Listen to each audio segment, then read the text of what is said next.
This pandemic is overwhelming. It's just so many people that need the breathing machines that just simply haven't been manufactured yet. Imagine you're a doctor and have a 30-year-old patient and an 80-year-old, both infected with the coronavirus, both showing severe symptoms and both needing an oxygen mask. But you only have one. Who do you choose? This kind of decision is called triage. It's French and it means deciding who has a higher chance of survival and is given higher priority in medical treatment and who might be left to die. Doctors around the globe are taking these decisions right now. What does that mean for those doctors and what are the ethics behind triage? That's what we're looking at today in our special coverage of the COVID-19 crisis here on DW. I'm Gerhard Elfers. Welcome. It all comes down to how well a health system is prepared for a pandemic. In the end, it's the number of intensive care beds and ventilators that counts. Currently, most health systems outside Italy and France are holding the line, but around the world, hospitals are filling up, and triage might become a reality for doctors sooner or later. This is the worst-case scenario when treating patients. In France, doctors are forced to make life or death decisions. Patients over the age of 80 will not be put on mechanical ventilators. This process is called triage. The term comes from the French verb trier. It means the sorting of and allocation of treatment to patients. Modern medical triage was invented during the Napoleonic Wars. France, Spain and Italy are the worst affected countries in Europe. More than 100,000 people have been infected with the virus in Italy alone. Nearly 12,000 have died. And the longer the crisis continues, the more often doctors are faced with making some very tough decisions. And to talk about those decisions, I'm now joined by Dr. Tobias Kurt. He's a physician and epidemiologist and also the director of the Institute for Public Health at Berlin's Charité Hospital, and Professor Eva Winkler, a physician teaching medical ethics at Heidelberg University. Let's start with you, Dr. Kurt. We're not yet doing triage in Germany. Are doctors well prepared for taking these decisions? Well, doctors are well prepared as other doctors in the world and have good training. And the hospitals and physicians organization prepare, let's say, a theoretical framework. I think when the triage is necessary in Germany, it will be very challenging for the doctors and the medical teams here as well. Dr. Kurt, how does triage work in a hospital? Is it just one doctor who ends up being the only one responsible and carries this burden? Well, there are certainly operating procedures in place, but you can imagine eventually you have very short time to decide, in which case it will be left by the treating physician and the medical teams on the side who will get a ventilator and who not. So it's going to be a very challenging situation. So therefore, the support of the local structures, the hospital, as well as the legal system is very important to support these medical teams to make these decisions. We're talking about these procedures. Professor Winkler, how can doctors and hospitals actually prepare for triage? Well, I think from an ethical point of view, preparing for these decisions is crucial for two reasons. Because we need uniform rules in order to ensure a fair allocation of resources across teams, across units and hospitals. And because doctors in their everyday clinical work are not familiar and not at ease with such decisions, because the traditional clinical ethics is patient-centered and not apt for allocating patients to different levels of contingency care. So from an ethical point of view, we need to agree on two areas, I think. First, the triage protocols that provide for a step-by-step evaluation and criteria for prioritizing patients. In Germany, several medical associations published a recommendation for triage protocol last week with the Academy for Ethics in Medicine in the lead. And second, each hospital then has to define the process, how these rules should be implemented. And we need, therefore, triage teams that include the expertise of intensive care physicians, but also maybe even clinical ethics committees can support in setting up these processes. I think the most important thing is that doctors, not the only, the individual doctor is not in charge for the whole responsibility taken in these decisions. That's one key issue, of course. But what about normal doctors, say in the community, village doctors who have COVID patients? Do they also, or might they also face these ethical dilemmas? I think not those that the decision on who gets on the ventilator is obviously not the primary care physician, but they have other triage decisions if there are many patients whom to transfer to the hospitals. If there are many patients in need. So I think the same criteria of seriousness and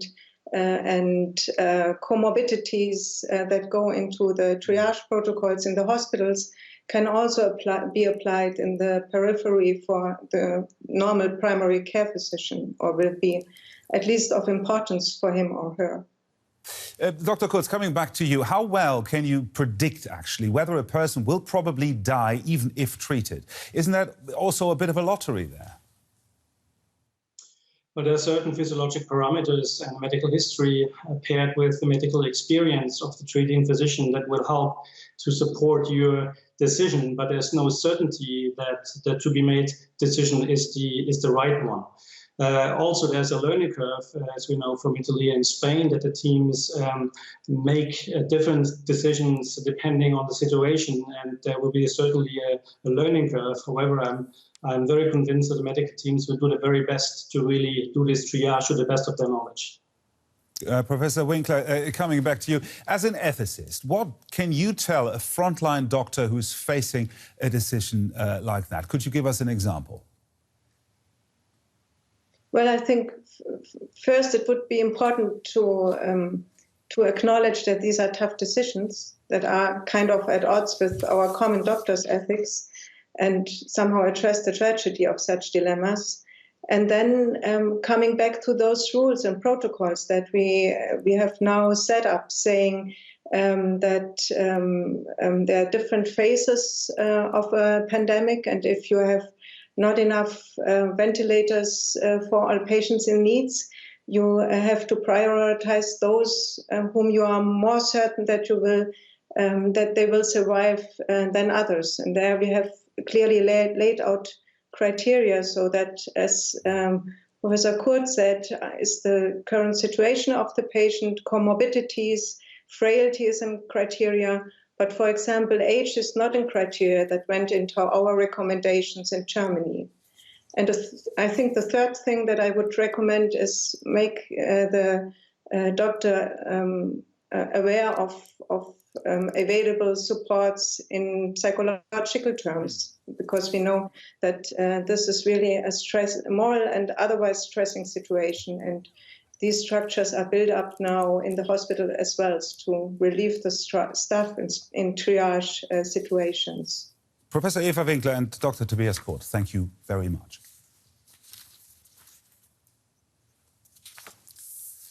And now, as every day, here's our science correspondent, Derek Williams, with a couple of answers to questions that you have sent in. Keep them coming. Today, it's about how men and women can be differently affected by COVID-19. It's the COVID gender gap. Studies suggest men are more likely to catch COVID-19 than women. Is that true? It does indeed appear that men are more likely to test positive for the disease than women are. In other words, men make up more than the 50% of confirmed cases you would expect if the virus infected men and women with equal frequency. Are men more likely to die from COVID-19 as well?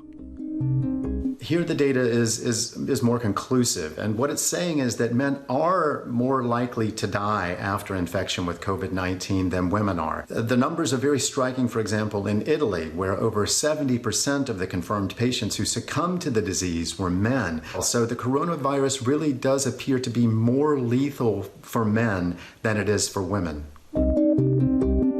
So why are men more vulnerable than women? Like so much else about this virus, we just don't know enough at this point to really pin down why it's killing more men than it is women. But researchers have hazarded some guesses. On average, worldwide, more than women do, men pursue behaviors that are considered to be health risks, like smoking tobacco or drinking alcohol. As everyone should know, those risks, those unhealthy behaviors, can also lead to what are called comorbidities. Those are conditions like hypertension or cardiovascular disease or chronic lung disease. Many of the victims of COVID-19 were elderly men with comorbidities. Yet other researchers are trying to cast some light on the issue by focusing on the biological and genetic differences between men and women. Could estrogen be playing a protective role, for example? Maybe. There are also some well-documented immune system differences between men and women. And what's most probable is that all of those factors, social, behavioral, biological, that they're all going to play a role in why COVID-19 is hitting men harder than it's hitting women. There's not going to be a simple, straightforward explanation. Our science correspondent, Derek Williams, there. Keep the questions coming.